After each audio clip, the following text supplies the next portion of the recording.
नमस्कार, 12 बजे की 12 बड़ी खबरों में आप सभी दर्शकों का स्वागत है और मैं हूं आपके साथ अखंड राय। और आप देख रहे हैं उत्तर प्रदेश का तेजी से बढ़ता हुआ digital platform IBC 24 Uttar Pradesh Uttarakhand. 12 बजे की 12 बड़ी खबरें आपको बताते हैं, लेकिन उससे पहले कुछ महत्वपूर्ण खबरें आपको बता दें। कल प्रदेश के डीजीपी और मुख्य सचिव प्रयागराज पहुंचे थे और उन्होंने जो भगदड़ वाला जगह थी, घटनास्थल था, वहां का जायजा लिया। आपको बता दें सीएम योगी ने कहा था कि प्रयागराज जाकर के जो ज्वाला अधिकारी है वो वहां पहुंच करके सारी चीजों का जायजा लेंगे। और इसी क्रम में वहां पर जो डीजीपी और प्रदेश के मुख्य सचिव है मनोज कुमार सिंह, वो वहां पहुंचे थे और उन्होंने वहां पर पहुंच करके घटनास्थल का जायजा लिया। वो तस्वीरें दिखाते हैं आपको प्रयागराज से।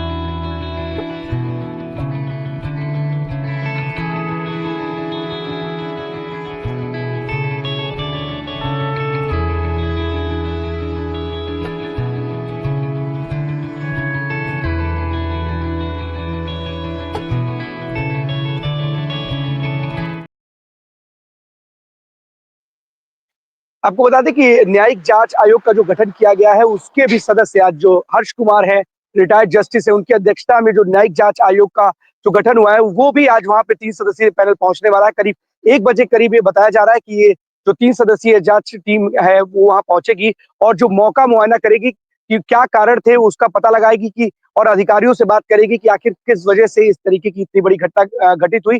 1 महीने के अंदर सरकार को रिपोर्ट देनी है इस पूरे मामले पर।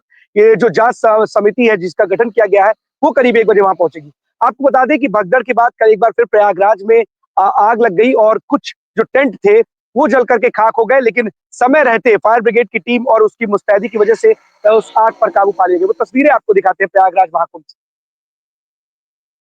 कैसे पूरा जल के खाक हो गया।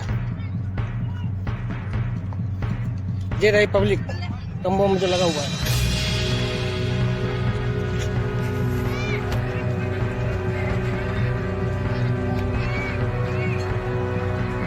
अभी तक कोई प्रशासन यहाँ नहीं पहुंची है।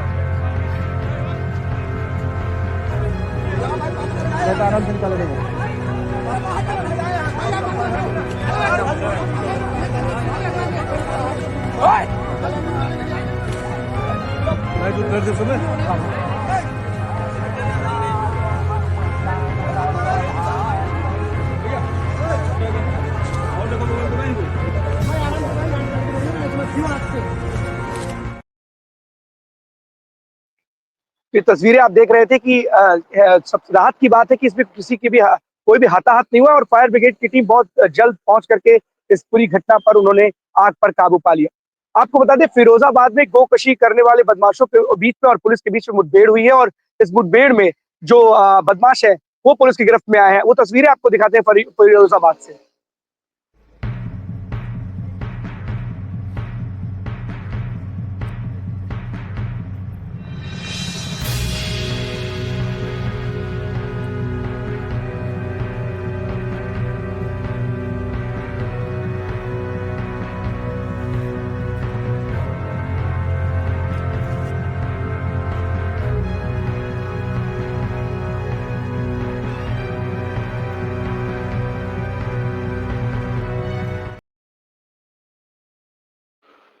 ये तस्वीरें आप फिरोजाबाद से देख रहे थे, जहां पर जो गोकसी के जो तस्कर और बदमाश है उनके साथ पुलिस की मुठभेड़ होती है। अब आपको बता दें कि हरदोई से खबर आ रही है, जहां पर जो पुलिस अधीक्षक है उन्होंने ई रिक्शा को लेकर के नया आदेश लागू किया और उसको देखते हुए उन्होंने स्टिकर्स, जो ई रिक्शा है उसके पीछे स्टिकर्स लगाने के लिए कि 20 किलोमीटर प्रति घंटे की रफ्तार से चलाया जाए। वो तस्वीरें आपको दिखाते हैं हरदोई से, जहां पर जो एसपी है उन्होंने ई रिक्शा को लेकर के जो दिशा निर्देश जारी किए हैं, तो देखिए।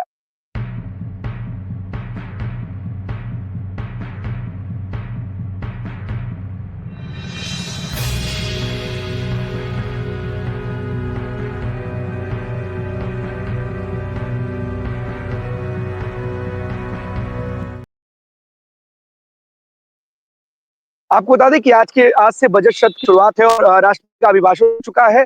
इस पर अब समाजवादी पार्टी के मुखिया अखिलेश यादव का एक बयान आया है कि प्रयागराज महाकुंभ को लेकर के उन्होंने बीजेपी सरकार और सीएम योगी आदित्यनाथ की सूबे की सरकार को घेरने का काम किया। आपको बाइट सुनाते हैं सीएम अखिलेश ने क्या कुछ कहा है प्रयागराज महाकुंभ में हुई भगदड़ को लेकर। सरकार अपनी नाकामी छिपा रही है और सबसे बड़ी बात है जो अभी भी लोग फंसे हैं सड़कों पर उनका इंतजाम करें, डीजल पेट्रोल का इंतजाम करें, उन्हें सुरक्षित पहुंचाने का इंतजाम करें। जब आपने प्रचार इतना किया तो इंतजाम क्या किया? अब तो साधु संत भी कहने लगे आप झूठे हैं। कुछ लोग खुल करके कह रहे हैं, कुछ लोग कह नहीं पा रहे हैं। सोचिए, मुख्यमंत्री को अगर साधु संत कहने लगे झूठे, और इससे ज्यादा नैतिक हार क्या हो सकती है? जिस तरह की जांच अखिलेश जी, जांच ये सरकार की जांच है, इस पे हम और विचार करेंगे। पहले सबसे पहली बात यह है कि सरकार सूची जारी करे, जो शव मिले हैं उनकी पूरी चिन्हित करे, कहाँ जा सकते हैं, पूरे सम्मान के साथ पहुंचाया जाए। तो सुन रहे थे कि समाजवादी पार्टी के मुखिया अखिलेश यादव किस तरीके से सीएम योगी पर हमलावर है और लगातार सवाल खड़े कर रहे हैं कि इतना पैसा प्रचार में खर्च किया गया तो जो लोग वहां पर फंसे हैं उसको उनको देने में दिक्कत क्या है। तो चलते अपने सभी सहयोगियों के पास, स्क्रीन पे हमारे सभी साथी एक एक करके जुड़ेंगे और जो आज की बड़ी खबरें उनके शहरों की वो हमें बताएंगे। आदर्श हमारे साथ हरदोई से जुड़ चुके हैं। आदर्श, कौन सी बड़ी खबर है हरदोई से आज की? ये हम बिल्कुल बताना चाहेंगे, आज हरदोई जनपद में पुलिस अधीक्षक नीरज यादव की एक अच्छी पहल की शुरुआत की गई है। अभी कुछ दिन पहले जितने हरदोई जनपद में ऑटो रिक्शा थे, उन ऑटो रिक्शा में 4 सवारी को लेकर स्टिकर लगाए गए हुए थे और उसके बाद में अब एक कल इससे शुरुआत की गई कि जो भी ऑटो रिक्शा है उनकी एक लिमिट को तय कर दिया गया कि 20 किलोमीटर प्रति घंटा की रफ्तार से वो ऑटो चलाए जाएंगे। अगर 20 किलोमीटर प्रति घंटा की रफ्तार से ऊपर चलेंगे तो उन ऑटो रिक्शा वालों पर कार्रवाई की जाएगी। ये एक हरदोई जनपद के पुलिस अधीक्षक की एक अच्छी पहल की शुरुआत हुई है। आदर्श, देखा जाता है कि निर्देश और आदेश दिए जाते हैं और कुछ दिनों तक उस पर अमल भी किया जाता है, लेकिन जैसे जैसे दिन आगे बढ़ता है, समय बीतता है, फिर से उसी तरीके से बेपरवाह जो ये ई रिक्शा ड्राइवर्स हैं या जो ई रिक्शा चालक है फिर से सड़कों पर दौड़ने लगते हैं। लेकिन क्या इसको लेकर के फुल प्रूफ प्लान भी बनाया गया क्या, या फिर स्टिकर लगा करके खाना पूर्ति तो नहीं है? क्योंकि खाना पूर्ति भी कई बार ऐसा देखा जाता है कि केवल अपने आप को चमकाने के लिए भी इस तरीके की तस्वीरें खिंचवा ली जाती है, लेकिन आने वाले दिनों में जब आप आगे बढ़ते हो तो फिर के पूरा का पूरा आदेश और निर्देश ऐसे ही धरा का धरा रह जाता है। नहीं अखंड जी, ऐसा है, ये बात आपने सही है कि लोग जो बनाए जाते हैं वो बाद में धराशायी हो जाते हैं, लेकिन यहाँ पर जो पुलिस अधीक्षक भी हैं काफी तेज तर्रार हैं। यदि ऐसा कोई करते पाया गया तो उन पर कठोर से कठोर कार्रवाई भी की जाएगी। आदर्श, एक और समस्या भी है ई रिक्शा को लेकर के। जिस तरीके से बैटरी जो रिक्शा है, ई रिक्शा है, लगातार इनकी तादाद शहरों में बढ़ती जा रही है। यहाँ हमने सुबह के जो मुख्यमंत्री योगी आदित्यनाथ हैं उन्होंने भी लखनऊ में और तमाम ऐसी बातें की कि ई रिक्शा को लेकर के कई तैयारियां और निर्देश देने की कोशिश की थी, लेकिन जिस तरीके से वो निर्देश जो कहीं ना कहीं दूर फाकने चले जाते हैं। स्टार्टिंग में तो उस पर अमल होता है, लेकिन फिर बेतरतीब तरीके से जो ई रिक्शा ड्राइवर है अपनी मनमानी करते हैं। कई बार ऐसा सुनने में आता है कि जिन चौराहों पर इनकी तादाद लगातार भीड़ बढ़ती जा रही है, इससे आए दिन ट्रैफिक की समस्या बनी रहती है। इसको लेकर के भी क्या कुछ दिशा निर्देश दिए गए हैं एसपी की तरफ से? बाकी जी बिल्कुल, मैं बताना चाहूंगा कि ई रिक्शा को लेकर यातायात पुलिस निरीक्षक एवं हरदोई जिला जो पुलिस अधीक्षक जिन्होंने इसको निर्देश दिए कि हैं कि जो ऑटो रिक्शा जाम लगाएंगे या कहीं पर ऑटो रिक्शा वाले बीच में खड़े होंगे तो उन पर कठोर से कठोर कार्रवाई भी की जाएगी। और देखिए, हमारे पीछे एक ऑटो लगा जा रहा, अभी इसमें कुछ स्टिकर नहीं लगाए गए हैं और कुछ स्टिकर लग भी गई है। देखिए पीछे आ रहा, इनमें 20 किलोमीटर का एक स्टिकर लगा हुआ है। तो ऐसे तमाम है जो अभी कुछ ऑटो में स्टिकर भी नहीं लगाए गए, लेकिन पुलिस अधीक्षक जी का कहना है कि अगर कोई भी ऑटो रिक्शा अपनी मनमानी करेगा तो उस पर तत्काल कार्रवाई की जाएगी। नहीं तो कार्रवाई किस प्रकार की जाएगी? आदर्श, क्या कुछ बताया कि मान लीजिए जो ई रिक्शा चालक इस आदेश की धज्जियां उड़ाते हैं, नहीं मानते हैं, 20 की रफ्तार से आगे बढ़ते हैं, तो किस तरीके की कार्रवाई की जाएगी? क्या कुछ उन्होंने कोई रोड मैप तैयार कर रखा है? क्योंकि कई बार जो होता है ना कि मैंने आपको बताया कि इस तरीके के आदेश तो जारी कर दिए जाते हैं, लेकिन उसका पालन कराना इतना आसान नहीं होता है। ना तो ई रिक्शा चालकों और ये लोग भी मनमानी करते हैं और पुलिस के लिए भी कई बार अगर इन्हें पुलिस रोकती है तो ये लोग कहते हैं कि पुलिस वाले हमसे जबरदस्ती वसूली कर रहे हैं। तो कैसे इस चीज को मैनेज करेगी? बड़ी समस्या है पुलिस वालों के लिए भी, क्योंकि तमाम इनका भी संगठन होता है, यूनियन होता है, ये लोग खड़े हो जाते हैं। इसको लेकर के क्या रोड मैप तैयार किया उन्होंने?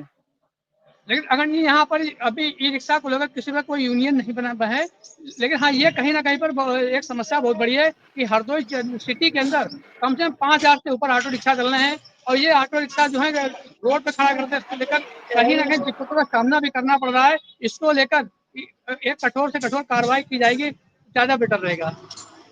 अच्छा, आपने अभी तस्वीर भी दिखाई थी, आप खड़े थे और पीछे आपके एक ई रिक्शा गुजर भी रहा था। ई रिक्शा गुजर रहा था तो उसपे कुछ ना कुछ सामान लदा हुआ था। तो एक सबसे बड़ी समस्या ई रिक्शा को लेकर के ये भी है आदर्श कि अब ये मालवाहक का भी काम करता है और अगर लोगों को ले जाने गंतव्य तक पहुंचाने का तो काम करता ही है, लेकिन कभी कई बार इस तरीके से ई रिक्शा पर लोडिंग करके तमाम सामान कई बार बाहर निकला जाता है वो सामान, ये दुर्घटना को न्योता देने का भी काम करता है। तो क्या इसको लेकर भी कोई दिशा निर्देश जारी किए गए हैं कि ई रिक्शा का उपयोग केवल और केवल सवारियों को ढोने के लिए काम किया जाए, ना कि मालवाहक के रूप में इस्तेमाल किया जाए? इसको लेके भी कुछ दिशा निर्देश जारी किए गए हैं? जी, अगर जी बताना चाहूंगा ई रिक्शा को लेकर दिशा निर्देश भी जारी किए गए हैं और उनके रूट भी तय किए गए थे। लेकिन यहाँ पर अभी कुछ ऑटो रिक्शा वालों की मनमानी चल रही है, वो अपने रूट में ना चल के इधर रूट पर चल रहे हैं, जिससे कहीं ना कहीं पर यातायात भी प्रभावित होता है। और ऑटो को लेकर हम कहें तो चाहे कोई चुंगी हो या चौराहा हो, ऐसा कोई चौराहा नहीं जहाँ पर ऑटो रिक्शा को लेकर भीड़ ना होती हो। बिल्कुल आदर्श, शायद यही कारण है कि जो पुलिस अधीक्षक है उनको इस पर बहुत काम करने की जरूरत है, कोई पूरा रोड मैप तैयार करने की जरूरत है, क्योंकि ई रिक्शा वालों की मनमानी बहुत साफ तौर पर देखी जा सकती है और ये लगातार बेतरतीब तरीके से कहीं पर भी खड़ा कर देते हैं सवारियों के लिए, उल्टा सीधा सामान लाद करके चलते हैं, जिससे दुर्घटना को न्योता देने जैसा होता है। इसलिए पुलिस अधीक्षक को लेकर के इस पर बात कीजिएगा कि क्या गाइडलाइंस, क्या रोड मैप तैयार किया गया। बहुत बहुत धन्यवाद आपका इस्तेमाल।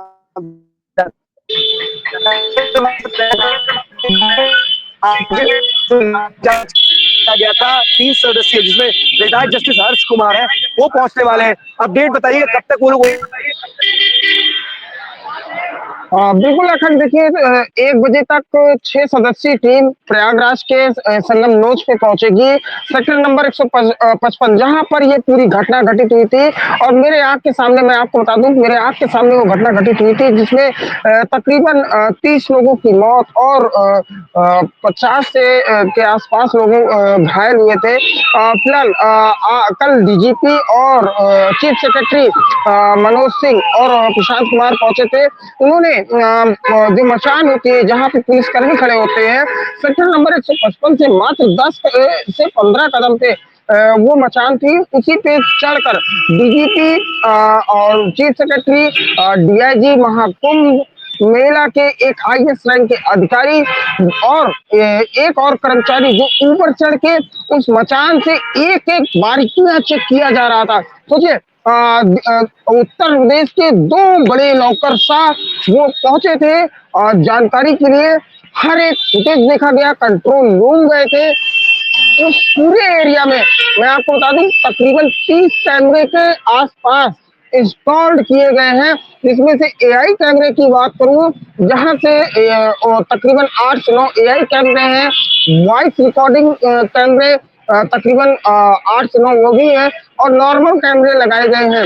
तो हर एक कैमरे की उन्होंने वो जांच की है, फुटेज अपने साथ कॉपी करके लेके गए हैं।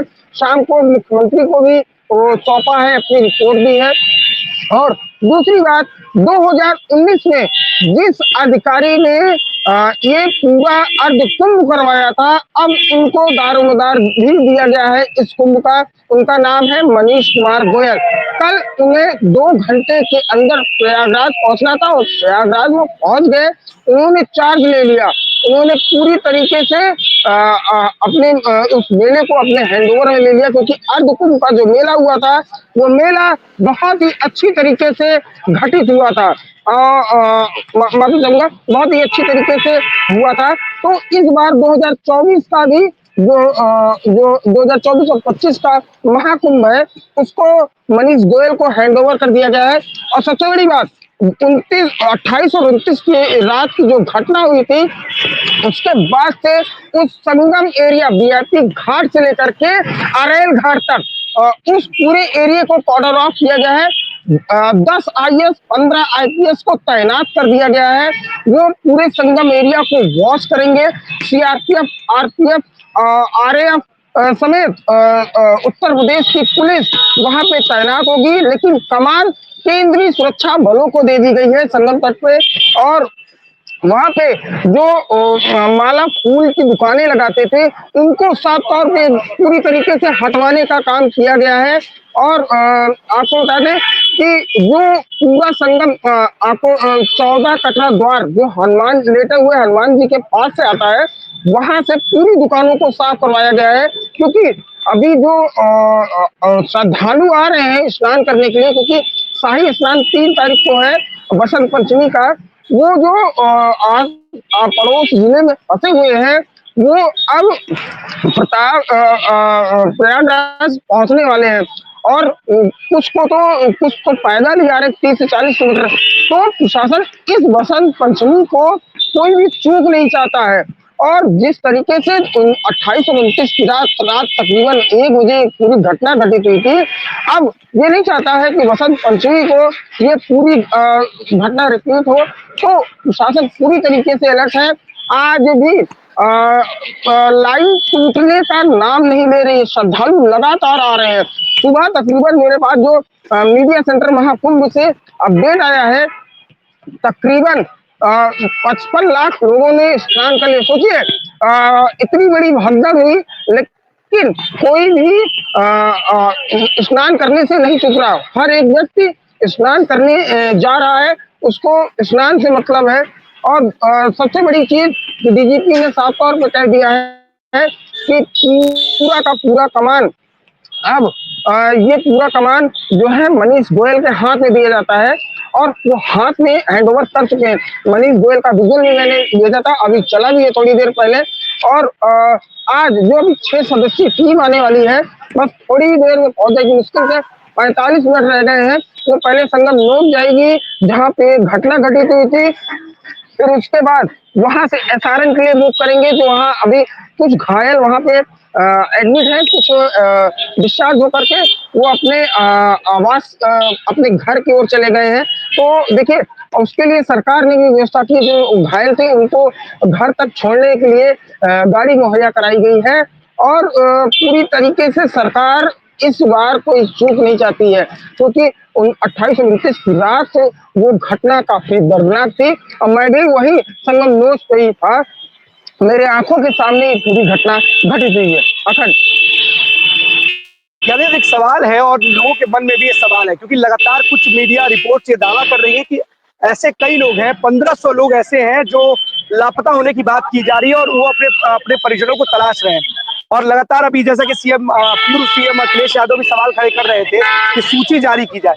आप वहां पर मौजूद थे ज्ञानेंद्र, आपसे जानना चाहिए, क्योंकि हमारा भी फर्ज है कि सच्चाई लोगों तक पहुंचे। क्या सच में जिस तरीके के दावे कुछ रिपोर्ट्स में किए जा रहे हैं और पूर्व सीएम अखिलेश यादव कर रहे हैं, क्योंकि जो मौजूदा सरकार है उसने तो जो दावे किए उसके हिसाब से 30 लोगों की मृत्यु हुई है और 60 के करीब लोग घायल हुए हैं।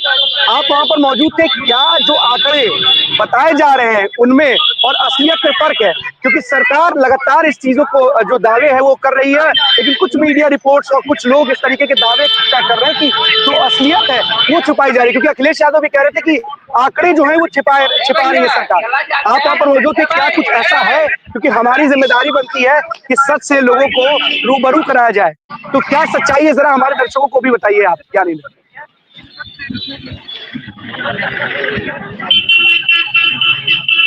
बिल्कुल, देखिए अखंड आपको बता दें कि सच्चाई वो निराधार है। देखिए विपक्ष का काम है आरोप लगाना, और वो आरोप लगाते रहते हैं। आरोप वो लगाएंगे ही, क्योंकि उनके पास और कोई मुद्दे नहीं रह गए हैं महाकुंभ के अलावा। देखिए साफ तौर पे मेरे सामने एम्बुलेंस निकल रही थी, हर एक एम्बुलेंस में एक मरीज, और बिल्कुल घटना बड़ी थी। लेकिन जिस तरीके से मैंने आपको सोमवार को भी बताया था, माफी चाहूंगा बुधवार को भी बताया था कि घटना बड़ी हो सकती थी, लेकिन जिस तरीके से प्रशासन ने उस पूरे घटनाक्रम को अपने हैंडओवर में ले लिया और तुरंत तत्काल रूप से कार्रवाई करना शुरू कर दिया, और तुरंत मरीज जो घायल थे उनको हॉस्पिटल पहुंचाना शुरू कर दिया, और उनका ट्रीटमेंट शुरू कर दिया। देखिए महाकुंभ में सेक्टर 5 में केंद्रीय 100 बेड का हॉस्पिटल बना हुआ है। तुरंत उन लोगों को वहां पे ले जाया गया, जब वहां के डॉक्टरों ने कह दिया कि यहाँ पे नहीं एसआरएन लेके जाइए, तो एसआरएन उनको ले जाया गया। और सीधी सी बात है कि वहां पे उनका ट्रीटमेंट हुआ। अगर वो वहां होते, क्योंकि सुविधा उतनी ज्यादा हाईटेक नहीं थी, लेकिन हाँ सुविधाएं थी, लेकिन उससे अच्छी सुविधा एसआरएन में मिल सकती थी। इसीलिए पूरे के पूरे जितने घायल थे उनको सीधे एसआरएन ले जाया गया। केंद्रीय अस्पताल से जो 100 बेड का हॉस्पिटल था, वहां से सीधे मरीजों को इसमें ले जाया गया, तो उनको और भी हाईटेक सुविधाएं दिया जा सके। तो साफ तौर पे दर्शा रहा है कि प्रशासन खुद वहाँ डीआईजी मौजूद थे, केंद्रीय हॉस्पिटल में डीआईजी मौजूद थे जो घायल आ रहे थे। एसएसपी द्विवेदी जी ने वहाँ पे मोर्चा संभाला था 155 सेक्टर में जहाँ पे घटना घटित हुई थी। देखिए घटना एक तो वीडियो काफी वायरल होते हैं, आरोप प्रत्यारोप काफी लगाए जाते हैं। ज्ञानेंद्र बिल्कुल, ज्ञानेंद्र इसी को लेकर के एक मेरा सवाल है, इसी को लेकर के मेरा सवाल है कि लगातार अफवाहों का बाजार गर्म भी है। कई तरीके के दावे किए जा रहे हैं, कभी डीएम की तरफ से बता दिया जाता है कि गाड़ियां प्रतिबंधित की जाती है, डीएम को खुद आकर के बोलना पड़ता है कि ऐसा कुछ भी आदेश, कोई भी निर्देश नहीं दिया गया है। ऐसी तमाम चीजें अफवाह फैलाई जा रही है। और एक और अफवाह है, इसके बारे में भी आपसे जानना चाहिए क्योंकि हमारा और हम पत्रकारिता हमारा कर्म उद्देश्य है, हम किसी तरीके से गुमराह नहीं करना चाहते, जो सच्चाई है उसी सच्चाई को बताना और दिखाना चाहते हैं। हम आपसे ये भी जानना चाहते हैं क्योंकि इस तरीके की बातें भ्रामक तरीके से, क्योंकि कई ऐसी बातें होती है अगर होती तो सच में निकल के आती, लेकिन एक ऐसी में दावे किए जा रहे हैं कि उस घटना के अलावा भी एक और घटना घटित हुई थी। क्या आप वहां पर मौजूद थे? हमारे दर्शक ये जानना चाहते हैं, आईबीसी के दर्शक ये जानना चाहते हैं और जो तमाम श्रद्धालु वहां पर थे, क्या ज्ञानेंद्र जो ये दावे किए जा रहे हैं कि उस घटना स्थल के अलावा भी एक और घटना घटित होती है, आप वहां पर मौजूद थे, क्या ऐसी कोई जानकारी आपके पास है या ऐसा सच में कुछ हुआ भी था जिसको लेकर के भ्रामक चीजें फैलाई जा रही हैं? सच क्या है हमारे दर्शकों को बताइए। बिल्कुल अखंड, देखिए बिल्कुल एक घटना और घटित हुई थी, वो थी सेक्टर 20 के आसपास, झूसी पुल के आसपास हुई थी। और ये सच्चाई है कि हाँ वहां घटना घटित हुई थी, लेकिन प्रशासन देखिए इतना एक्टिव हो चुका था कि वायरलेस हो चुके थे क्योंकि संगम के पास भगदड़ हो चुकी है।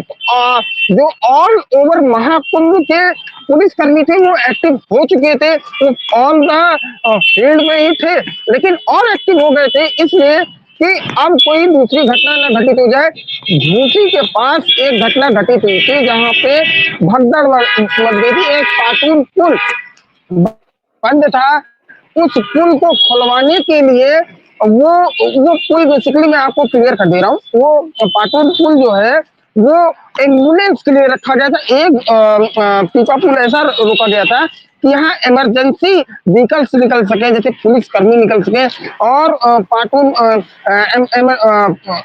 एम्बुलेंस निकाली जा सके, लेकिन जो श्रद्धालु थे उसी रास्ते से जाना चाहते थे। जब पुलिस वालों ने साफ तौर पे कहा कि मैं आदेश आगे बढ़ा चुका हूँ, मेरे पास जैसे ही आदेश आएगा मैं खोल दूंगा। और ये घटना तब घटी थी जब संगम नोच पे घटना घटित हो चुकी थी। उसके बाद ये घटना जो संगम नोच के पास हुई थी, उसके 2 घंटे बाद झूसी में वहां भगदड़ हुई थी। ये तकरीबन 2 से ढाई घंटे का फासला था और हम लोग क्योंकि संगम नोच पे थे, वहां से जाना उचित नहीं था, तो भीड़ इतनी ज्यादा थी कि हम लोग पहुंच नहीं पाते और काफी और भी असुविधाएं हो सकती थी। ये घटनाएं सच है, लेकिन उसमें किसी की जान माल की खतरे की बात ना प्रशासनिक की ओर से आया, ना हम लोगों के पास ऐसा कोई प्रूफ आया। घायल होने की सूचना बिल्कुल हुई थी। एक तो शॉप था, ब्रांडेड शॉप था, उस शॉप में कुछ लोगों ने अपनी जान बचाई थी, कुछ लोग बेहोश हो गए थे, उस शॉप में जाके बैठ गए थे, उसके वीडियो भी वायरल हुए थे। और बच्चे वहाँ उस शॉप में सबसे ज्यादा बच्चे वहां पे थे और वो अपनी जान किसी तरीके से बचाए थे। ये सच्चाई है कि हाँ झूसी के पास एक घटना घटित हुई थी, ये सच है। अखंड ज्ञानेंद्र देखिए घटना और एक बहुत बड़ी तादाद में वहाँ पे श्रद्धालु मौजूद है और लगातार वहाँ पर पहुंच भी रहे, क्योंकि जिस तरीके से वहाँ पर तादाद आपने भी बताई है कि करीब 29 करोड़ लोगों ने अब तक वहाँ पर आस्था की डुबकी लगा ली है। जैसा कि सरकार का भी अनुमान था कि 45 करोड़ लोग इस महाकुंभ में प्रतिभागी होंगे और यहाँ पर आएंगे, और कुछ करीब जो ये आंकड़ा है वो सच होता ही हुआ दिखाई दे रहा है। विपक्ष पहले सवाल खड़े करता था कि ये भ्रामक आंकड़े हैं, अब जब घटना घटित हुई तो उस पर भी भ्रामक आंकड़े हैं। विपक्ष का काम है सरकार को उसको जवाब देना है, लेकिन हमारा काम है सच्चाई को बताना और हम सच्चाई के साथ ही आगे बढ़ेंगे, पल पल की वही अपडेट देंगे जो सच होगी। इसीलिए हम आपसे जानना चाहते थे और हम अपने दर्शकों को भी बताना चाहते हैं कि घटना आखिर क्या है, क्योंकि लगातार महाकुंभ को लेकर के इस वक्त जो चीजें वायरल है वो अब भ्रामक चीजें भी लगातार लोगों की तरफ से भ्रामक की जा रही है। पक्ष के जो एजेंट, पक्ष के जो कार्यकर्ता है या फिर कहें कि जो लोग विरोधी हैं, क्योंकि जिस तरीके से अखिलेश यादव बोल रहे हैं कि साधु संत भी वहां पर अब सरकार के खिलाफ में उठ खड़े हुए हैं, वो भी आरोप लगा रहे हैं। लेकिन क्या सच में जो तस्वीर और तस्वीर जो है सच्चाई, उसमें क्या कोई फर्क है? क्योंकि पहले जिन 15 करोड़ लोग इससे पहले मौनी अमावस्या से पहले आए और आस्था की डुबकी लगा के चले गए, किसी तरीके की जनहानि की कोई खबरें नहीं आई थी। एक बहुत बड़ा कार्यक्रम है, आस्था का कार्यक्रम है, और इसमें बहुत बड़ी तादाद में लोग पहुंच रहे हैं। तो ऐसे में सबको प्रशासन का भी सहयोग करने की आवश्यकता है, क्योंकि अगर प्रशासन कहीं आपको मना कर रहा है कि आप वहां मत जाइए, तो बिल्कुल उनकी बात मानिए। आप श्रद्धालु हैं और आपकी सुरक्षा की चिंता और जिम्मेदारी उनके कंधों पर है। वो आपसे निवेदन करें तो इस बात को कृपया करके मानिए।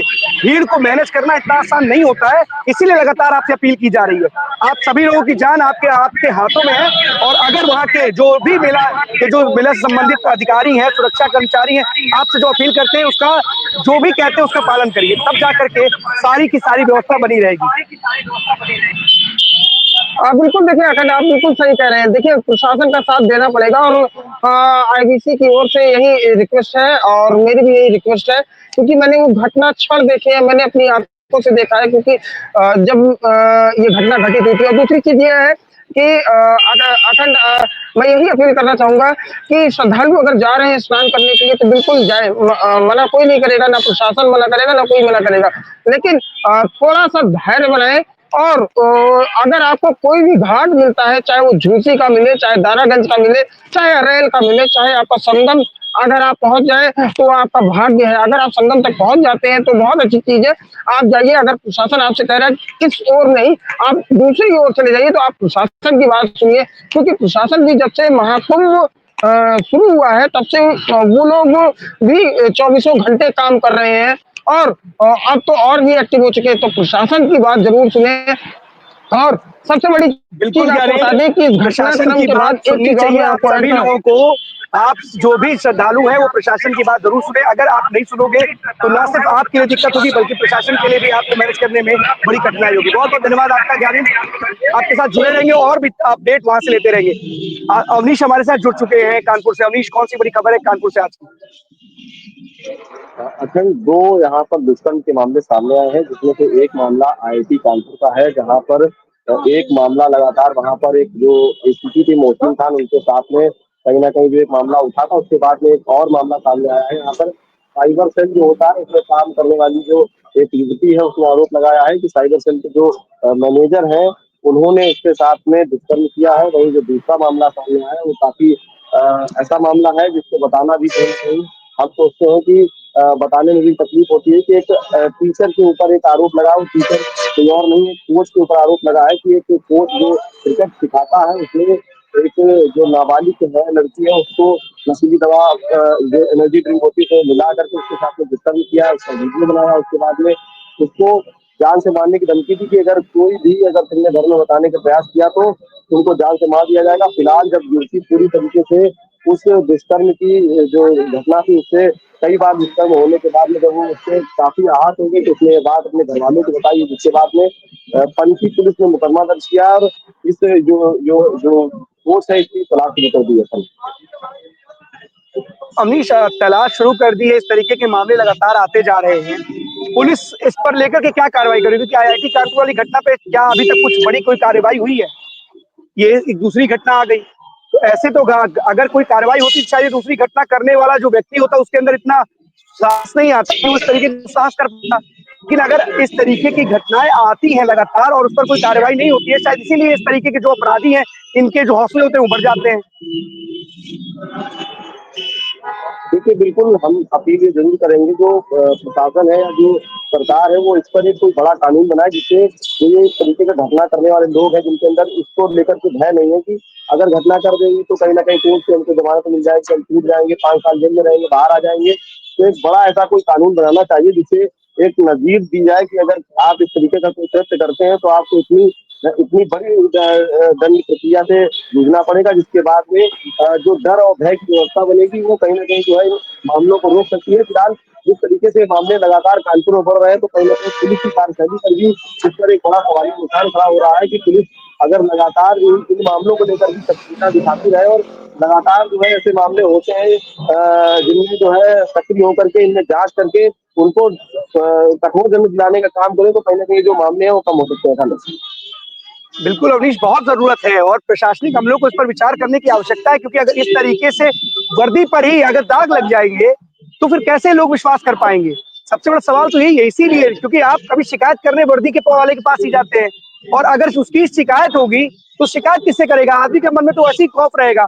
और वैसे भी है, जो ये पुलिस में वर्दी के जवान वर्दी में जो लोग होते हैं वो तो रौब में होते हैं, उन्हें लगता है मेरा कुछ होगा भी नहीं। आम आदमी अगर किसी उसके खिलाफ कोई शिकायत हो जाए तो उसे गिरफ्तार होने में कुछ वक्त भी नहीं लगेगा, अगर वो भाग ना जाए, कहीं छुप ना जाए, कहीं अंडरग्राउंड ना हो जाए। लेकिन अगर कोई वर्दीधारी है, वो अगर वो सामने भी रहेगा तो उसको गिरफ्तार नहीं किया जाएगा अगर उसके ऊपर कोई आरोप लगे। बिल्कुल सच बात है, उसके ऊपर जिम्मेदारी होती है कई बार। लेकिन पुलिस अगर अपनी जांच पड़ताल में कुछ आरोपों को सही और मानती है, क्योंकि शुरुआत में पता चल जाता है, पुलिस से कहते हैं ना कि कोई चीज छिप नहीं पा रही है।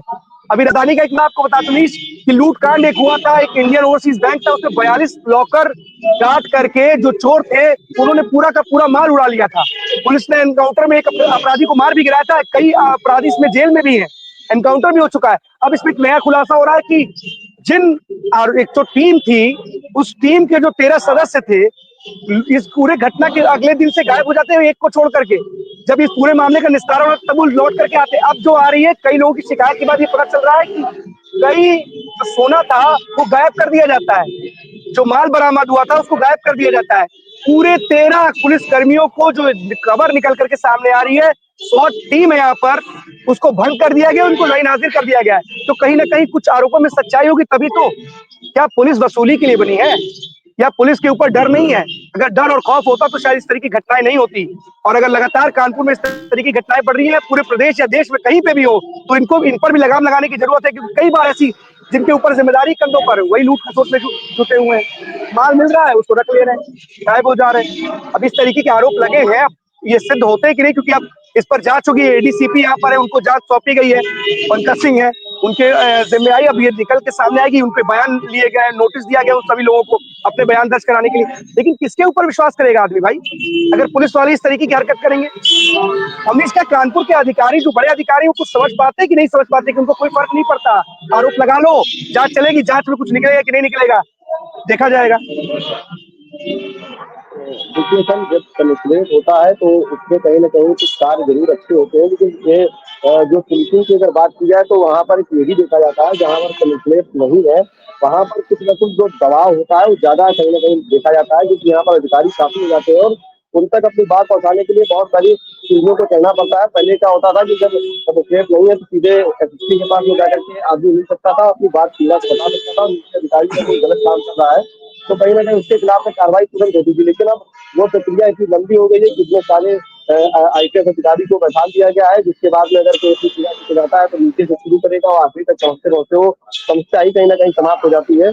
तो इस तरीके का कार्य है। फिलहाल पुलिस कमिश्नरेट से पुलिस बल मजबूत होता है और एक अच्छी व्यवस्था है, जिसको अगर लागू किया गया है तो किसी को सोच जरूर किया गया है। लेकिन इस तरीके से पुलिस बल इतना मजबूत होने के बाद अगर क्राइम ग्राफ बढ़ रहा है, इस तरीके के मामले बढ़ रहे हैं, तो कहीं ना कहीं जरूर सवाल उठाता है कि यहाँ की कार्यशैली कैसी है, किस तरीके से यहाँ पर कार्य हो रहा है। फिलहाल पुलिस लगातार कार्य करती है और जो मामले एक चीज जो कानपुर में जो बेहतर हुई है, तो सबसे बड़ी चीज देखने को ये आई है कि कानपुर में पुलिस इस तरीके का कार्य जरूर कर रही है कि अगर कानपुर में पुलिस के खिलाफ अगर कोई एप्लीकेशन की जा रही है, कोई आरोप सिद्ध हो रहा है, तो उनके खिलाफ तत्काल कार्रवाई जरूर हो रही है। ये बड़ी बात जो है कहीं ना कहीं सामने आई है।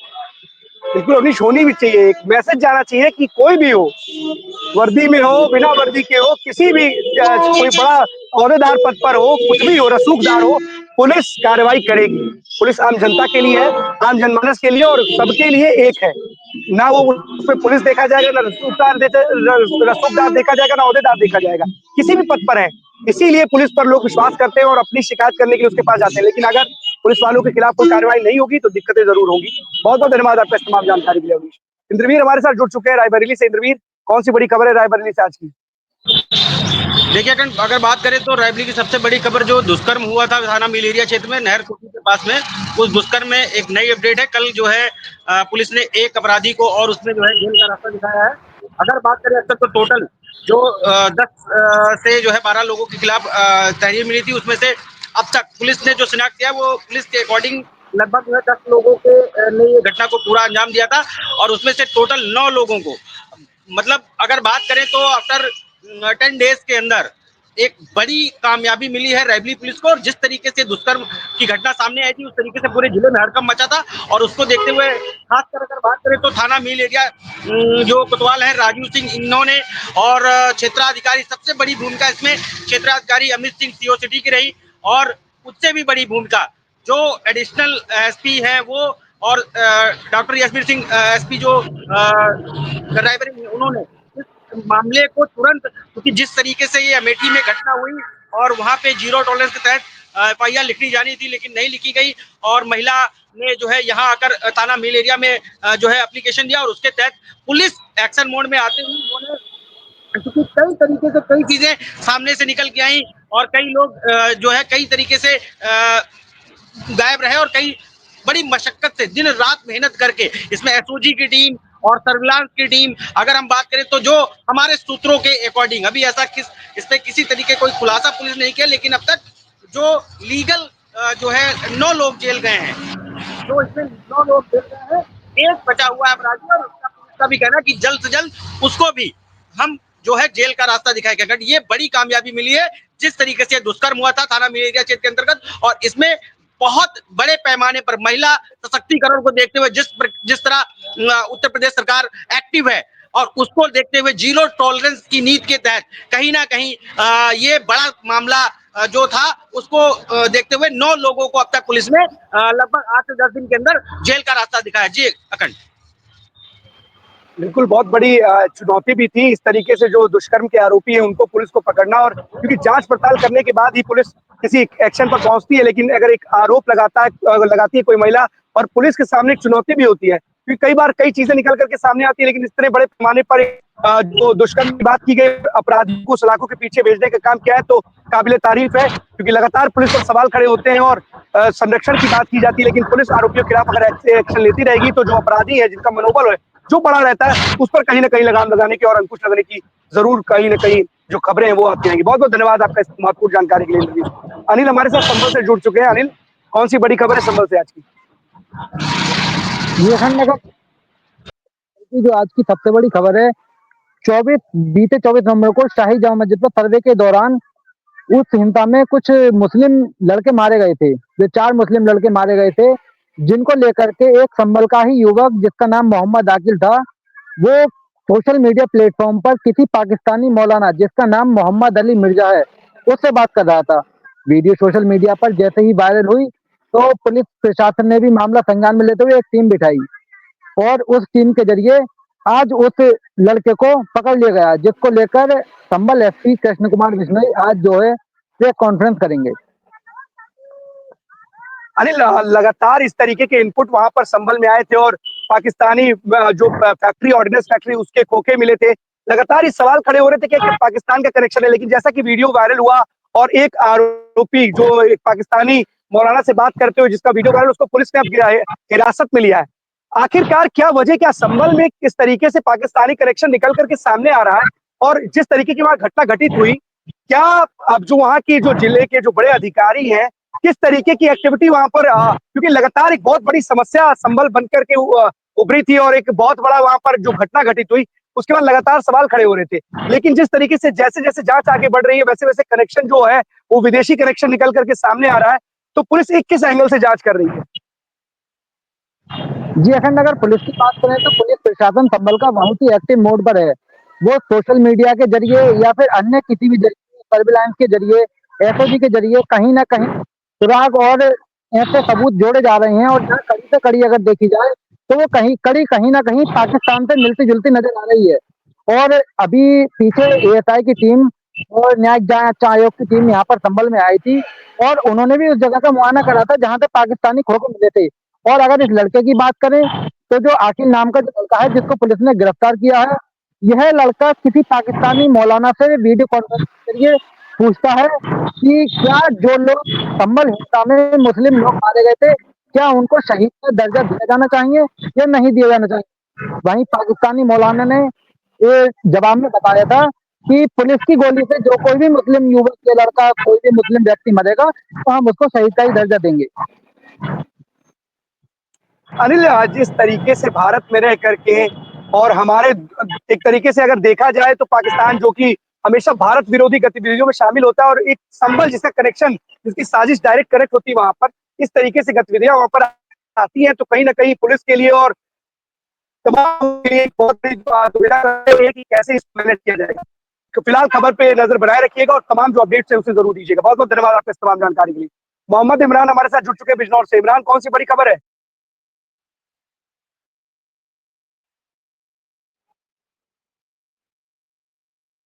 इमरान से कनेक्ट करेंगे, तब तक एसपी सिंह हमारे साथ जुड़े हुए सुल्तानपुर से। एसपी सिंह, कौन सी बड़ी खबर है सुल्तानपुर से आज की?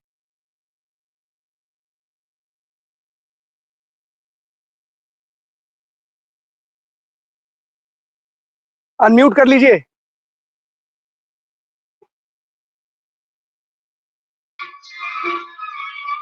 सुल्तानपुर अयोध्या जो है अयोध्या और संगम जाने वाले यात्रियों की संख्या, वाहनों की लगातार चारों तरफ कतार लगी हुई, जगह जगह बैरिकेडिंग किया गया है। शासन प्रशासन एकदम अलर्ट मोड पे है। जिला अधिकारी और पुलिस कप्तान रात में भी औचक निरीक्षण कई जगह जा जाके कर रहे हैं। रोड पे जाके देख रहे हैं यात्रियों के लिए जो है, अगर वो बस में या 4 व्हीलर में फंसे हुए हैं तो उनको पानी खाना सारे चीज का इंतजाम किया जा रहा है।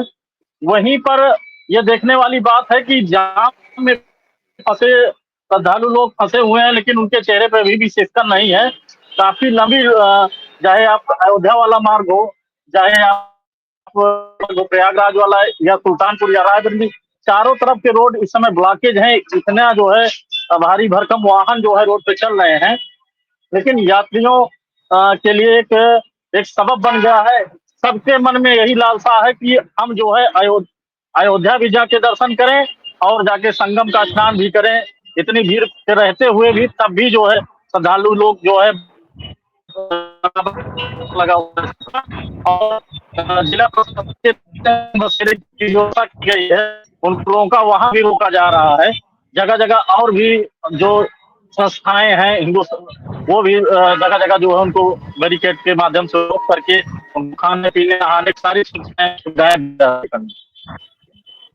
बिल्कुल एसपी सिंह, आप सही बोल रहे हैं और लगातार जो है वो तांता बढ़ता जा रहा है। श्रद्धालु लगातार अब कुंभ की तरफ और कहे जितने भी मंदिर हैं, यहाँ तक कि वाराणसी में जो गंगा आरती होती है उसको लेकर के दिशा निर्देश और अपील की गई है श्रद्धालुओं से कि वहां पर ना आए और आम जनमानस के लिए 5 फरवरी तक बंद भी कर दिया गया है, क्योंकि बहुत बड़ी संख्या में जो श्रद्धालु है वो लगातार मंदिरों में भी उमड़ रहे हैं। अयोध्या की बात की जाए, माँ विंध्यवासिनी की बात की जाए, ये तमाम जो हमारे तीर्थ स्थल है, दैवीय स्थल है, वहां पर लगातार जो जल सैलाब है वो उमड़ रहा है। और प्रयागराज तीर्थ पे जाने वाले, महाकुंभ में जाने वालों की जो तादाद है वो लगातार बढ़ती जा रही है। 29 करोड़ श्रद्धालु वो अब तक आके डुबकी लगा चुके हैं।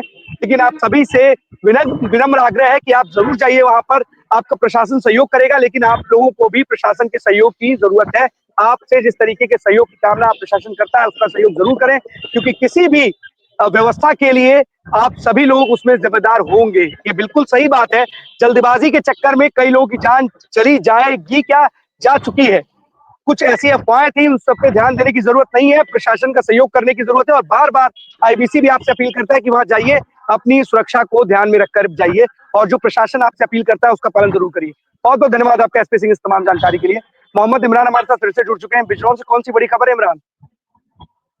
देखिए अगर मैं आपको बता दूं, कल एक सुबह से ही एंटी करप्शन की टीम का जो है दबदबा बिजनौर में रहा, क्योंकि डीआईओएस के दफ्तर में जाकर के एंटी करप्शन की टीम ने जो है छापेमारी की और एक जो है बाबू को गिरफ्तार किया था, जिसको लेकर के आज जो है बिजनौर पुलिस ने जो है उसको जो है जेल भेजा है। और कहीं ना कहीं कल से ही जो बिजनौर के सरकारी दफ्तर है उसमें जो है खौफ का जो है खौफ बना हुआ है। और साथ ही साथ आपको ये भी बता दूं कि जिस तरीके से यह बिजनौर के सरकारी दफ्तरों में जो है कहीं ना कहीं भ्रष्टाचार जो है पूरे चरम पे है। और पहले भी बीएससी ऑफिस में एक बाबू को एंटी करप्शन टीम ने पकड़ा था, उससे पहले लेखपाल को पकड़ा था। कहीं ना कहीं यही देखा जा रहा है कि बिजनौर में जो है सरकारी अधिकारी जो है बिल्कुल बेखौफ जो है रिश्वत लेने में आगे हैं। जी अखंड। इमरान, सबसे बड़ी बात है कि देखिए बेखौफ तो है ही, लेकिन अब शामत आई है जब इस तरीके से जो विजिलेंस की टीम है, एंटी करप्शन की जो टीम है, इन लोगों को गिरफ्तार करती है रंगे हाथों रिश्वत लेते हुए। तमाम ऐसे मामले हैं। कई बार तो ऐसा भी देखने को मिला है कि जिस तरीके से जो लेखपालों का जो यूनियन संगठन है वो एकत्रित होकर के, इकट्ठा होकर के ऐसी मांगों के खिलाफ लोग कह रहे हैं कि व्यवस्थित फंसा जा रहा है। लेकिन क्या इन भ्रष्टाचारियों बाबुओं के खिलाफ जिस तरीके से एंटी करप्शन टीम ने एक अभियान चला रखा है, छेड़ रखा है, इससे कहीं ना कहीं क्या लोगों के मन में जो ये जो बाबू है, लेखपाल है, अधिकारी, इनके मन में कोई खौफ है? अभी भी कि खुलेआम रिश्वत का खेल जारी है? बिल्कुल अखंड, मैं आपको बताना चाहूंगा कि हमारी पीड़ित से ही बात हुई थी। पीड़ित का साफ तौर से कहना था कि मैं जो है एक मेरी फाइल पास करने के एवज में जो है पहले भी 50,000 रुपए की रिश्वत दे चुका हूं और ये बार बार जो है मुझसे जो है डिमांड बढ़ाता जा रहा था, जिसको लेकर के आज जो है मैंने लगभग एक हफ्ता पहले एंटी करप्शन मुरादाबाद से संपर्क किया था। उसके बाद जो है आज जो है ये लोग आए और आकर के इन्होंने बाबू को नंगे हाथों जो है रिश्वत लेते हुए पकड़ा।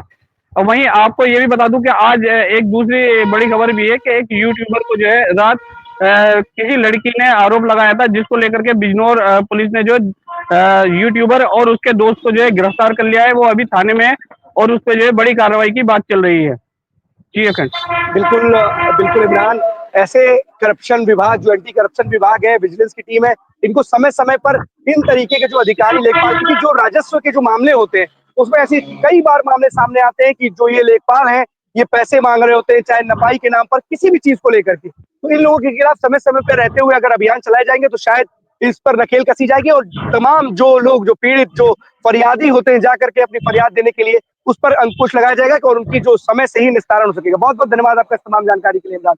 तो 12 बजे 12 बड़ी खबरों में आज के लिए बस इतना ही। कल हम आपके सामने फिर से होंगे हाजिर, तब तक के लिए दीजिए हमें इजाजत। धन्यवाद।